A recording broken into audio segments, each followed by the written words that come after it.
pag-uusapan. Amen. Handa na po ba kayong makinig? Okay. Maupo tayo ng maayos. Ano po? Para hindi nyo ako tutulugan, ha?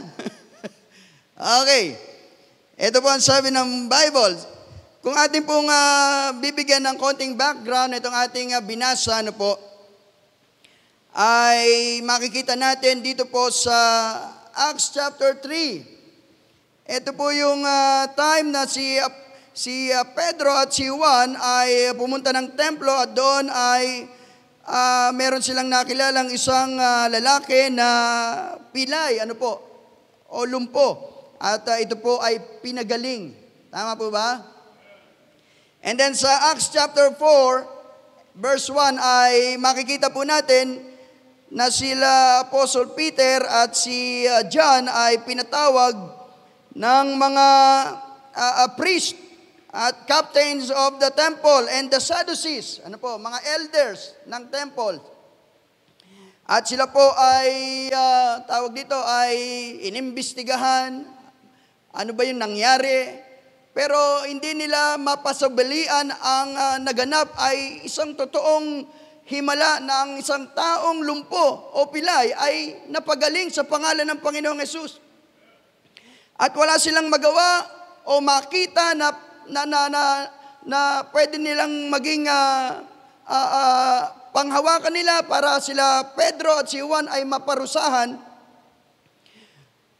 Ay, ang sabi ng Bible, sila ay tinrete na lang. Ano po? O kaya ay pinagsabihan, sila ay tinakot, pinagbawalan na ipangaral ang Panginoong Hesus. At makikita po natin sa Acts chapter 4 and verse 19 kung ano ang naging tugon nila Pedro at ni Juan. Ang sabi ng Bible, Acts chapter 4 and verse 19, "But Peter and John answered and said unto them, Whether it be right in the sight of God to hearken unto you more than unto God, judge ye." Verse 20, "For we cannot but speak the things which we have seen and heard." Ang sabi nila Pedro ni Juan, sapagkat hindi namin mapipigilan, ano po, na magsalita at ipangaral yung aming mga nakita at narinig patungkol sa Panginoong Hesus. Ano? Hindi nyo kami mapipigilan. In short, ano? Ha? Ngayon, nasabi ng Bible, verse 21, "So when they had further threatened them," ay na, tinakot na sila, and they let them go, finding nothing how they might punish them, because of the people, for all men glorified God for that which was done. Ano? Wala silang makita paano nila parurusahan itong dalawa na ito. Ang mga tao, nagpupuri sila sa Panginoon sa nangyari. Ano po? Verse 22, "For the man was above 40 years old." Yung pilay, ano po, ay above 40 years old na ito. "On whom this miracle of healing was showed." Verse 23, "And being let go, they went to their own company." Nung sila'y pinalaya, ang sabi ng Bible, they went to their own company. Sino itong company na ito? Ito po ay company of believers. Man. Mga kasama nilang mga mananampalataya. Ito po yung church ng Panginoon. Amen. Pag sinabing church ng Panginoon, ito ay kalipunan ng mga mananampalataya. Ano po? Ito yung mga mananampalataya na tumanggap sa Panginoong Hesus, sumampalataya sila, at naligtas sila sa biyaya ng Panginoon. Amen? At ang sabi ng Bible, they went to their own company and reported all that the chief priests and elders had said unto them. And when they had heard that, they lifted up their voice to God with one accord and said, "Lord, thou art God, which hast made heaven and earth and the sea and all that in them is." So nung sila po ay nag-report sa church, Ang sabi ng Bible, sila ay nagpuri sa Panginoon at nag-umpisa silang nanalangin. Amen. Nanalangin sila. Ito pong verse 24, down ay makikita natin, ito yung panalangin nila. Kaya ang sabi ng Bible dun sa ating binasa sa verse 31, and when they had prayed, yung day po dito, ito yung church, ito yung company of believers na pinuntahan nila Peter and John, na nag-report sila tungkol sa nangyari. Ano po? Nasusundan niyo po? Hindi yata. Sige, tuloy lang ako. Ang sabi ng Bible, and when they had prayed, yung day po rito, yung church, ano po? Ito yung pag-uusapan po natin. Ano po ang nangyayari kapag yung church ay sama-samang nananalangin? When the church pray. Ano po ang makikita po natin dito po sa ating binasa? Ano po ang ginagawa ng Panginoon kapag ang mga mananampalataya ay regular na nagsasama-sama at sila'y nananalangin? Anong nangyayari kapag ang church ay may gawain ng prayer meeting? Tama ba?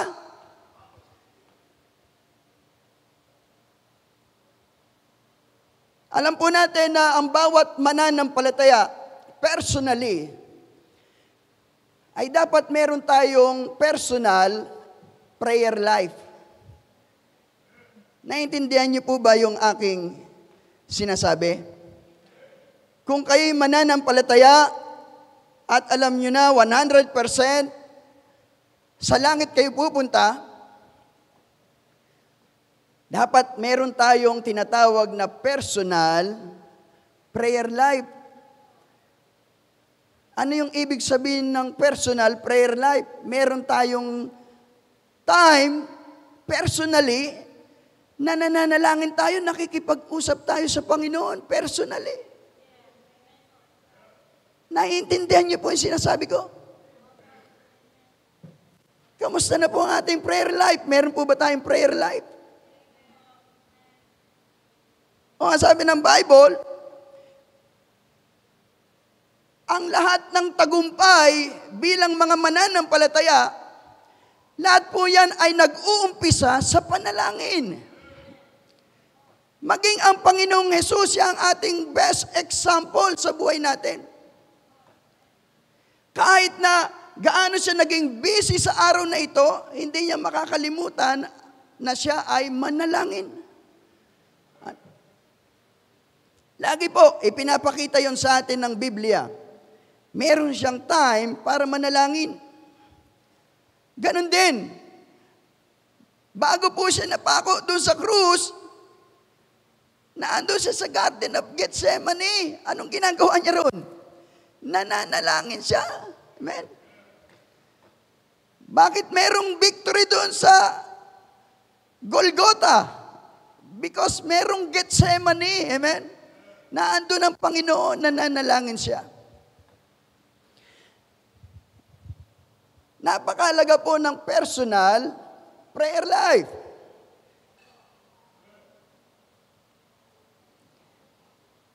Pero meron pa rin pong sama-samang pananalangin ang mga mananampalataya. Meron din pong kapangyarihan, meron pong tagumpay na makukuha po natin, lalo na ang gawain ng Panginoon kapag ang mga mananampalataya ay sama-samang nananalangin. Dapat merong sama-samang pananalangin ang gawain ng Panginoon. Amen? Kaya, napakahalaga po ng prayer meeting. Ang prayer meeting po ay hindi lamang ito pangdagdag sa activities. Ano po? Kung gaano napakahalaga ang Sunday morning, mahalaga rin ang Sunday evening, ay napakahalaga rin po ng prayer meeting. Ano po? Kahit na maghapon tayong napagod, mga estudyante, naturta na yung utak nyo sa school.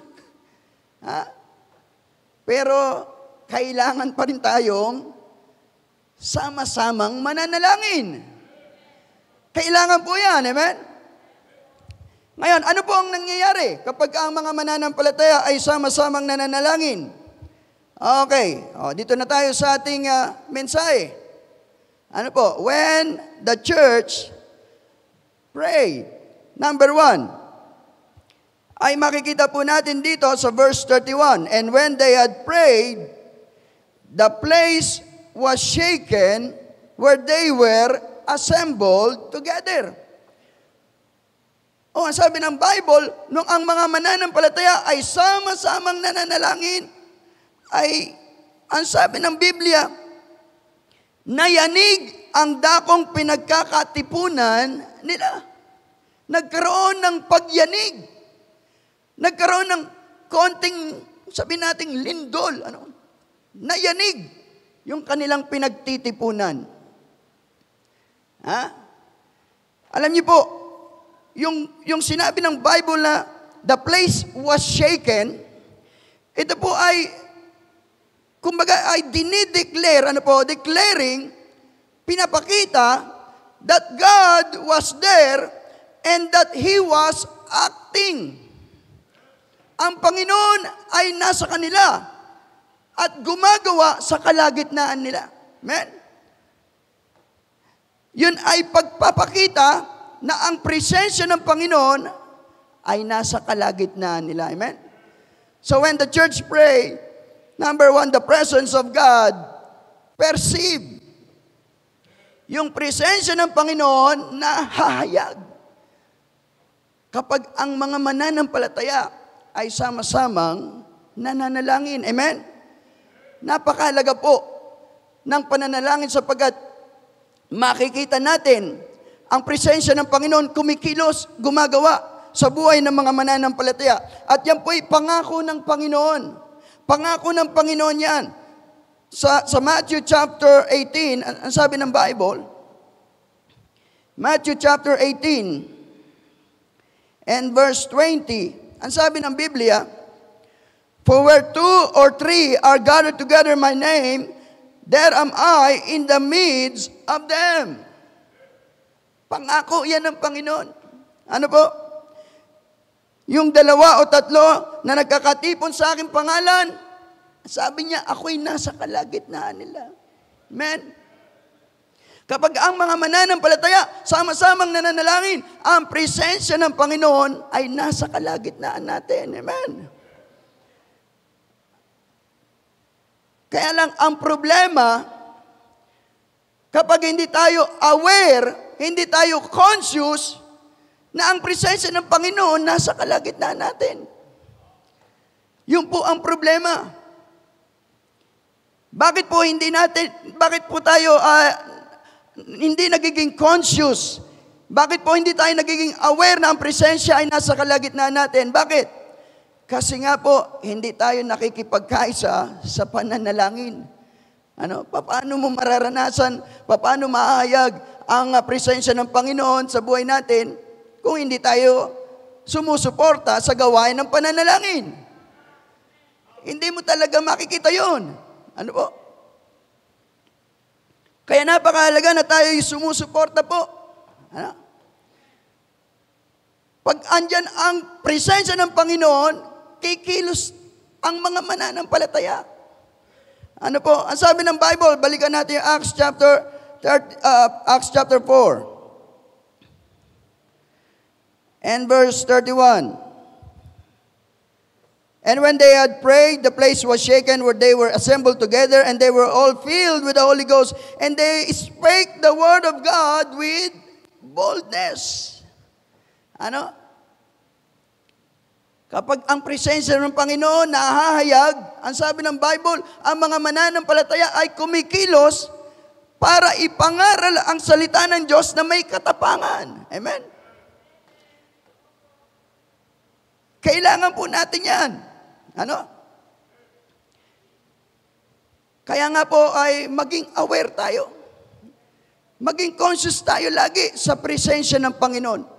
At para maging aware tayo at conscious, dapat nakikipagkaisa tayo lagi sa gawain ng pananalangin. Ano po? Di ba? Di ba mga bata? Tama yun? Pag nandiyan ang presensya ng Panginoon, kikilos ka para sa gawain ng Panginoon. Di ba? Parang ganito lang yan, di ba? Pagka yung presensya ni pastor nandiyan, di ba? Umaayos tayo, di ba? Tama yun? Tama? Parang ayaw nyo, ha? Diba? Pagka alam mo, wala yung presensya ng pastor,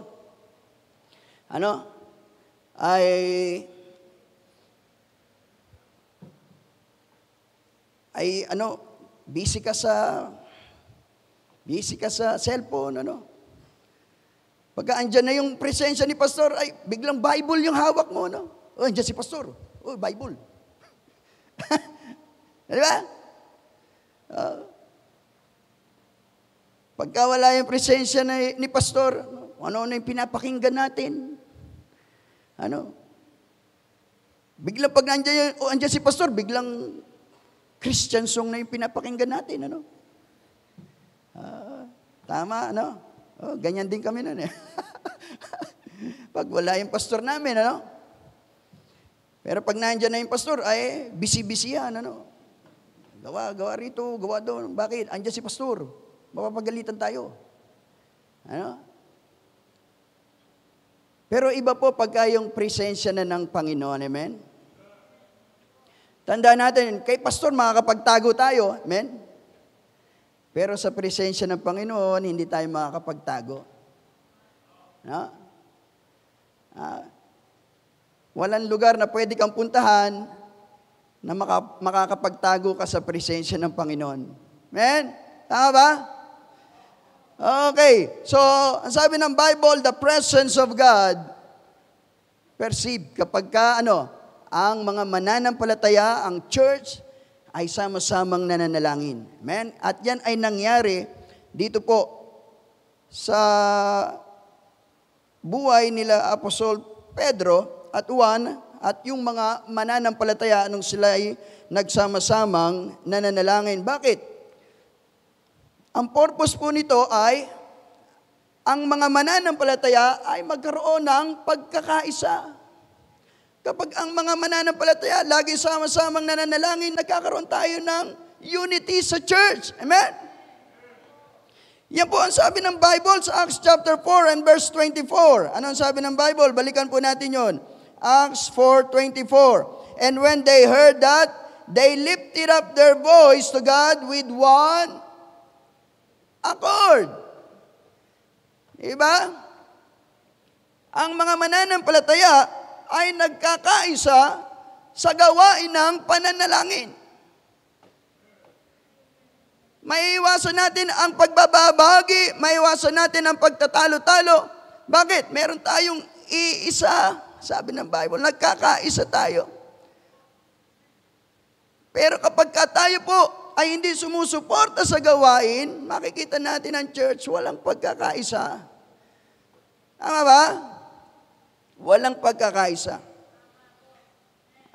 At pag walang pagkakaisa, problema po yan. Pag walang pagkakaisa. Kaya napakalaga po ang gawain ng pananalangin. Okay. Number 1 pa lang tayo. Ano ba naman yan? Hanggang 10 po itong aking... Number 2. Alam ko naman na sanay kayo sa mahabang preaching. Okay, number 2. Ano po ang makikita natin? When the church prayed. Acts chapter 4 and verse 31.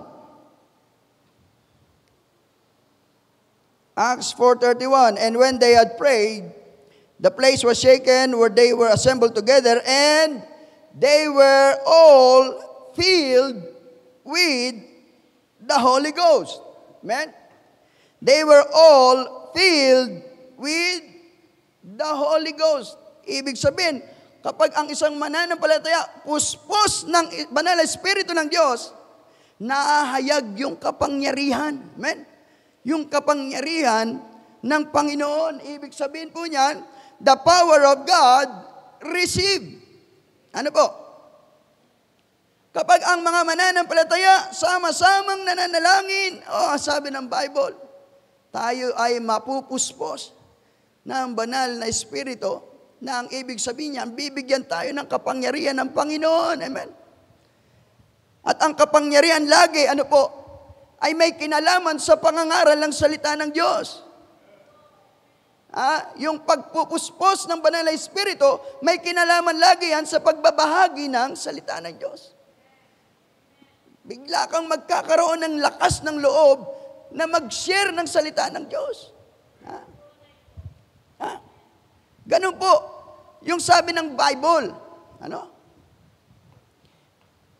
Kaya nga po, yung pag-filled ng Holy Spirit, ay inhalin tulad yan sa isang lasing. Ano? Sabi niya, be not drunk with wine. Sabi ng Bible, ano? But be filled with the Holy Ghost, Holy Spirit. Ano po? Inhalin tulad sa isang lasing. Ano? Bakit? Yung tao kasi, bago yung malasing, ano? Hindi mang makapagsalita, ano? Pero pag lasing na, hindi na mapigil sa pagsasalita yan, ano? Wala nang tigil sa kakasalita yan. Yung dating akala mo ay hindi makabasag pinggan, sobrang mahiyain, pag lasing na yan, walang hiya na yan, ano?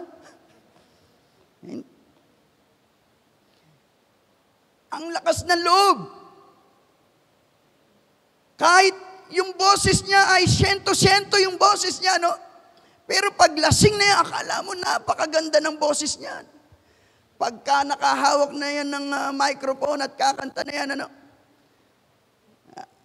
Ay talaga naman, hindi mo na mapipigilan. Kahit saan pumupunta yung tono niya, akala niya napakaganda ng boses niya, no? Di ba? Pero ang sabi ng Bible, kapag ka ang isang mananampalataya napuspos ng banal na Espiritu, merong lakas ng loob na ibinibigay sa kanya, may boldness, amen, na magbahagi ng salita ng Diyos, na tumayo rito para magpatotoo. Sumama doon sa mga choir para siya'y umawit para sa Panginoon. Tama ba? Kailangan natin ng kapangyarihan, amen? Ang kapangyarihan ay nagmumula sa Panginoon. Ano po? Lalo na sa panahon natin, kailangan natin ng kapangyarihan ng Panginoon. Bakit? Sapagkat ang kaaway po natin, siya po ngayon ay double time ng kumikilos. Bakit? Sapagkat nalalaman niya na maiksi na lamang ang panahon. Naniniwala po ba kayo doon? We are on the last days, ang sabi ng Bible. Maiksi na lamang ang panahon. Hindi natin alam. Malapit na ang muling pagbabalik ng Panginoon. Amen? Kailangan natin ng kapangyarihan sapagkat ang pagkilos ng kaaway ngayon ay hindi na po katulad ng dati. Mas matindi na po ngayon. Ano po? Kahit na yung mga mananampalataya na inugatan na, ano po, nadadaya pa rin nila. Tandaan po natin yung kaaway po natin. Ano po, ang sabi ng Bible? Ang sabi ng Bible, yung ating kaaway, 1 Peter chapter 5. 1 Peter chapter 5 and verse 8.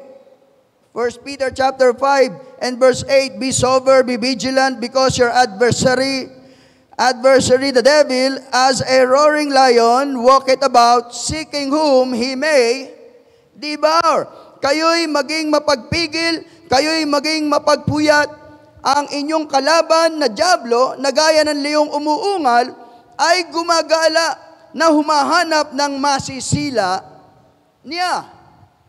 Ang ating kaaway ay nilulad sa isang leon na umuungal.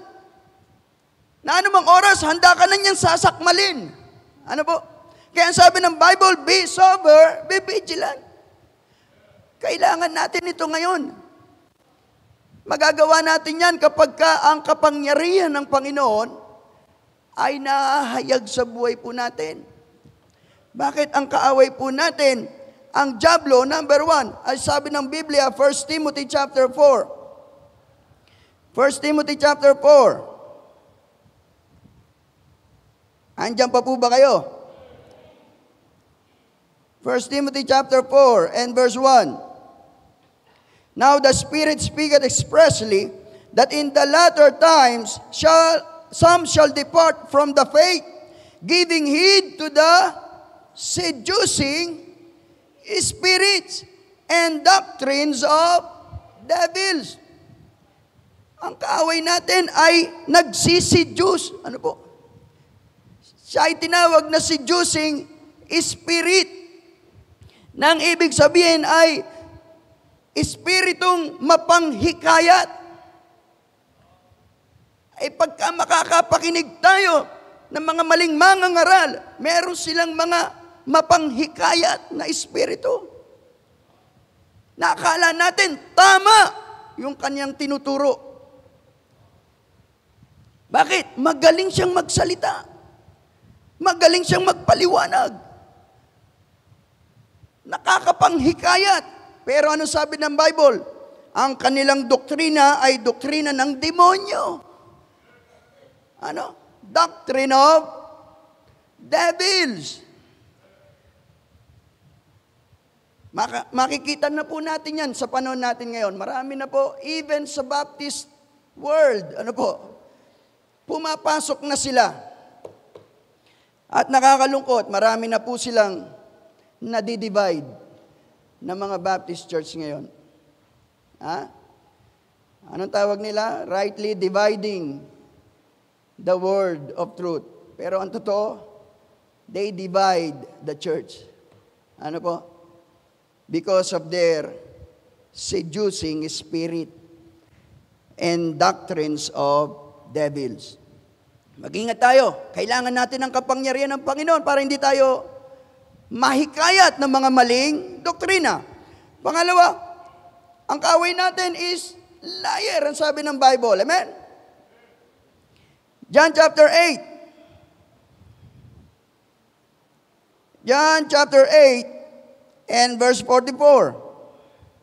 John 8:44. Ano sabi ng Bible? Ye are of your father, the devil, and the lust of your father ye will do. He was a murderer from the beginning, and abode not in the truth, because there is no truth in him.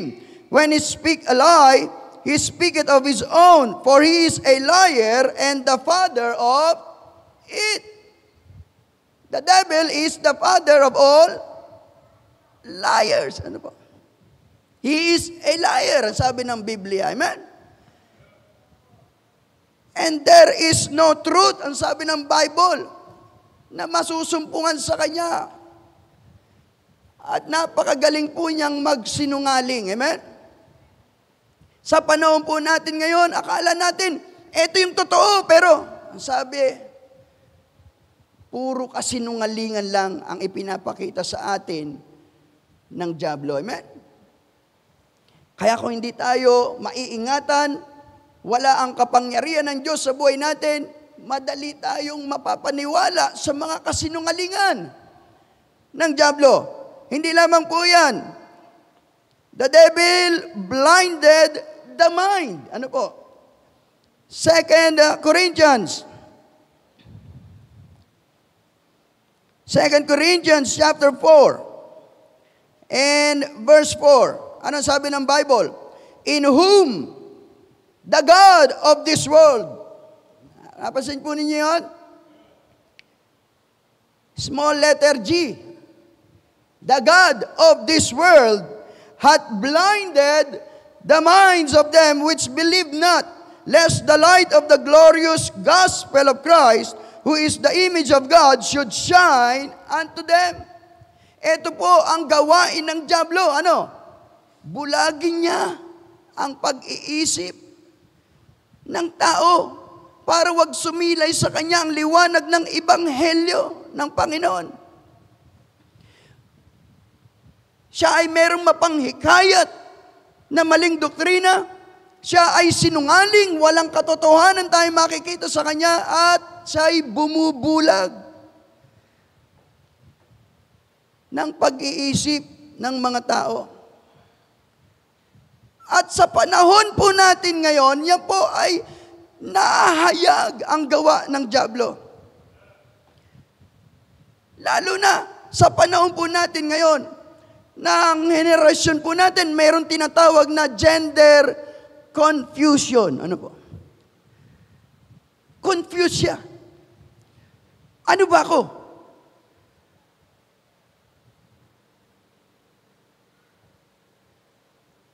Mukha naman akong lalaki. Sabi niya. Pero bakit ang puso ko? Pusong babae. Bakit ganon? Ano ba talaga ako? Confused, di ba? Anong tawag niyo doon? Confused. Babae naman ako. Pero bakit ang puso ko ay pusong lalaki? Hindi nga nila malaman kung ano itatawag sa kanila, di ba? Anong tawag? LGBTQ. Ano pa? Plus. Bakit?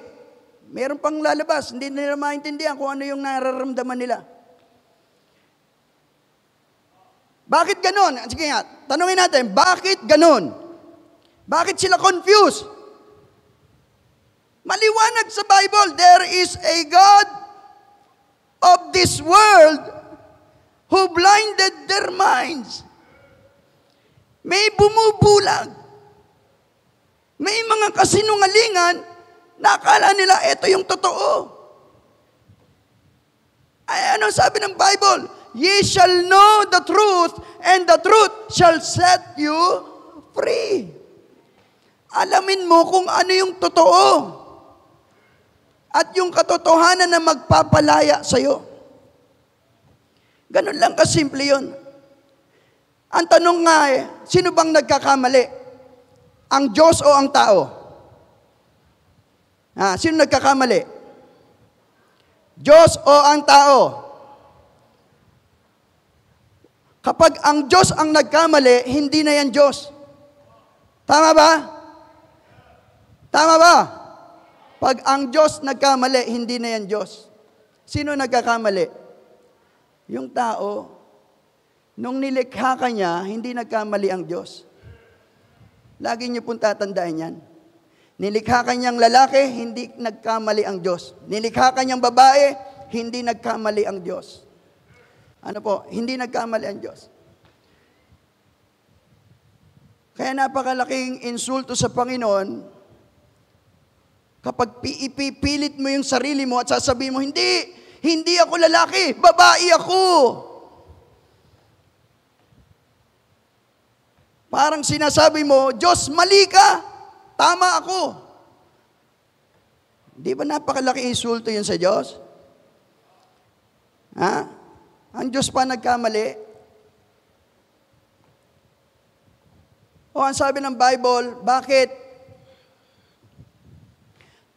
ang dyablo ay nakakakilos sa buhay ng isang mananampalataya? Minsan, o madalas, wala kasi tayong kapangyarihan. Ano? Bakit? Hindi tayo nakikipagkaisa sa pananalangin. Amen? Walang pananalangin sa buhay natin. Wala na nga tayong personal prayer life. Wala pa tayong prayer meeting. Ano na mangyayari sa atin? O ang sabi ng Bible, malinaw rito. nung sila'y nagsama-sama sa pananalangin, ang presensya ng Panginoon nahayag. Pangalawa, they were all filled with the Holy Ghost, na ang ibig sabihin, yung kapangyarihan ng Diyos ay naranasan nila. Walang dahilan para ang diablo'y makakilos sa kanila. Bakit? Ang presensya at ang kapangyarihan ng Diyos nasa kanila. Amen? Kaya nga, pag pinabayaan natin yung ating pananalangin, pinabayaan natin yung sama-samang pananalangin, ang diablo makakakilos sa buhay po natin. Tama po ba? Naiintindihan niyo po ako? Huwag po natin pababayaan ang gawain ng pananalangin. Ano po? Kaya nga sabi nung mga pastor, ano po, sabi nila, more prayer, more power. Ano po? Less prayer, less power. No prayer, no power. Di ba? Doon tayo sa gawain ng pananalangin. Pag po natin pagsawaan yung gawain ng pananalangin. Bagamat ito yung most neglectful na service, ano po? Yung gawain ng pananalangin. Lalo na pagka medyo pagod na tayo, ano? Di ba? Parang nakakatamad ng manalangin. Ano? Lalo na pagka sa gabi, bago tayo matulog, pagod na tayo sa trabaho, sa gawain. Mananalangin ka, ano po? Kinabukasan na yung amen mo. Ano? Parang nag-prayer vigil ka, ano? Overnight prayer meeting. Nalangin ka, Panginoon. Tapos magigising ka na, umaga na pala, in Jesus' name. Pero, ipinapakita po ng Biblia, maging ang mga naunang mga mananampalataya, sila'y nagtagumpay dahil gumagawa sila sa panalangin. Ano po? Ha? Mga kapatid, so number 1, andyan pa ba kayo? Huy! Sabi ko sa inyo babawi ako sa inyo. Nabasa ako. Ha? Basang-basa yung sapatos ko. Ano po? Parang may aircon tuloy rito. Ano? Okay, number 1, the presence of God. Perceive the power of God, receive. And number 3, number 3, the purpose of God, achieve. Kapag yung mga mananampalataya, sama-samang nananalangin, ano po, yung layunin ng Diyos, nagaganap sa gawain ng Panginoon, sa buhay ng mga mananampalataya. Amen? Tingnan po natin ang nangyari. Ang sabi ng Bible, dito po tayo sa verse 33. Acts chapter 4. Balikan natin yung ating text. Acts chapter 4 and verse 33. Ang sabi ng Bible, and with great power gave the apostles witness of the resurrections of the Lord Jesus, and great grace was upon them all. Great power to witness. Yan po yung purpose na dapat maganap sa gawain ng Panginoon. Sapagkat ang church ay binigyan ng huling tagubilin, yung Great Commission. Go and preach the gospel. Amen? Bakit napakahalaga ng pangangaral ng Ebanghelyo? Bakit napakahalaga? Romans chapter 1. Romans chapter 1 and verse 16. For I am not ashamed of the gospel of Christ, for it is the power of God unto salvation to every one that believeth. Kung bakit napakahalaga ang pangangaral ng Ebanghelyo ni Kristo, sapagkat this is the power of God unto salvation. Ito yung kapangyarihan ng Diyos sa ikaliligtas. Kaya kailangan ipangaral ang Ebanghelyo para merong maligtas. Amen? Sino yung maliligtas? To everyone that believeth. Yung lahat ng sasampalataya, sila ay maliligtas. Pero anong sabi ng Bible? Yung totoong sumasampalataya, sila yung tumatawag. Romans chapter 10, verse 13. Ang sabi ng Bible, for whosoever shall call upon the name of the Lord shall be saved. Yung totoong sumasampalataya, tatawag yan. Amen? Bakit? Ano sabi ng Bible sa verse 14? How then shall they call on Him in whom they have not believed? Paano sila tatawag sa hindi nila sinasampalatayanan? And how shall they believe in Him of whom they have not heard? Paano sila sasampalataya sa hindi nila napakinggan? How shall they hear without a preacher? Paano sila makakapakinig kung walang mangangaral? Kaya ang utos ng Panginoon, go and preach the gospel, para ano? Meron silang mapakinggan. At pag meron silang napakinggan, meron silang sasampalatayanan. Tama ba? At pag sila'y sumampalataya, tatawag sila. Ganun lang po kasimple yun. Amen? At pag sila'y tumawag, sabi ng Bible, sila ay maliligtas. Yan po yung purpose. Bakit tayo ay sama-samang nananalangin? Ano po? Ay magkaroon tayo ng great power. Magkaroon tayo ng kapangyarihan to witness. Magamit ng Panginoon sa pagbabahagi ng salita ng Diyos. Verse 33, and sabi ng Bible, balikan natin Acts chapter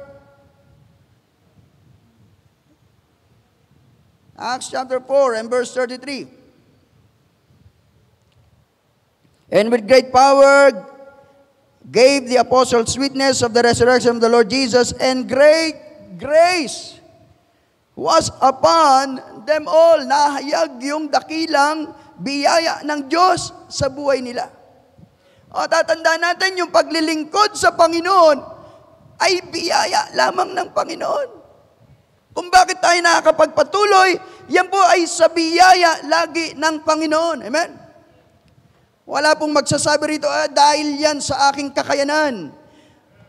Wala po. Wala po yan sa talino. Wala po yan sa talento. Wala po yan sa tinatangkilik.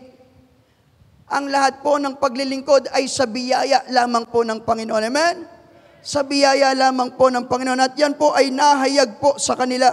Ano po? Nung sila po ay sama-samang nananalangin, mayroon silang kapangyarihan to witness, naranasan nilang dakilang biyaya ng Panginoon. At ang sabi ng Bible, dito po sa verse 35,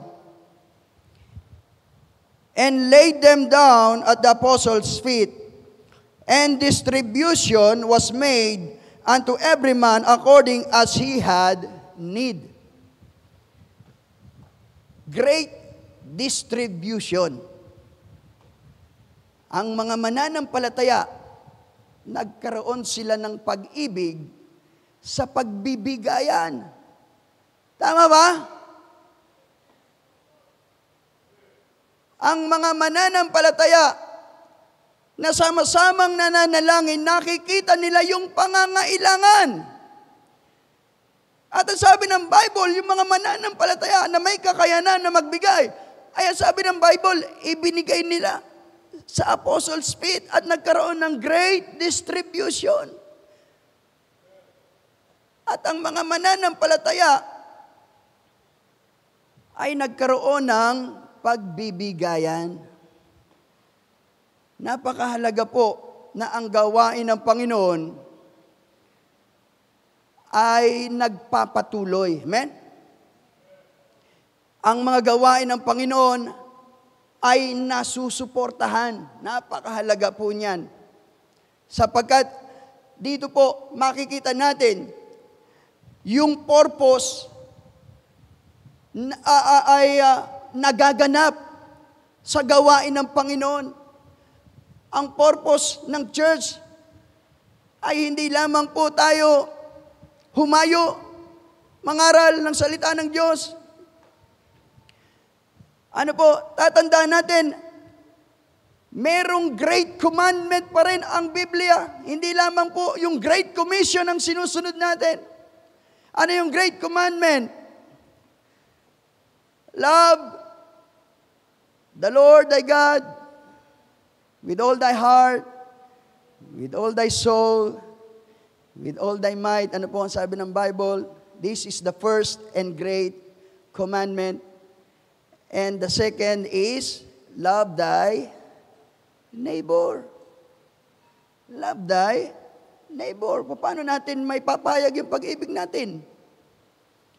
Ang Diyos, ipinahayag niya yung kanyang pag-ibig sa atin sa paanong paraan? Ibinigay niya ang kanyang bugtong na anak. Nagbigay siya. Amen? Kaya napakahalaga ng bigayan po, gawain ng pagbibigayan sa gawain ng Panginoon. Ang layunin po niyan, makatulong tayo sa ibang mga gawain. Tama ba? O sabi ng Bible, great distribution ay naganap. The purpose of God achieved. O tandaan po natin, when the church prays, we achieve unity. Ano po? Nagkakaroon tayo ng pagkakaisa. Kaya ano po ang sabi ng Bible? Dito na po ako magtatapos, verse 32. Acts chapter 4 and verse 32.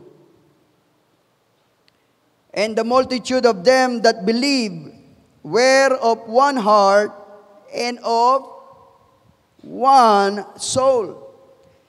Neither said any of them that aught of the things which he possessed was his own, but they had all things common. No? Sabi ng Bible, meron silang one heart and one soul. Amen?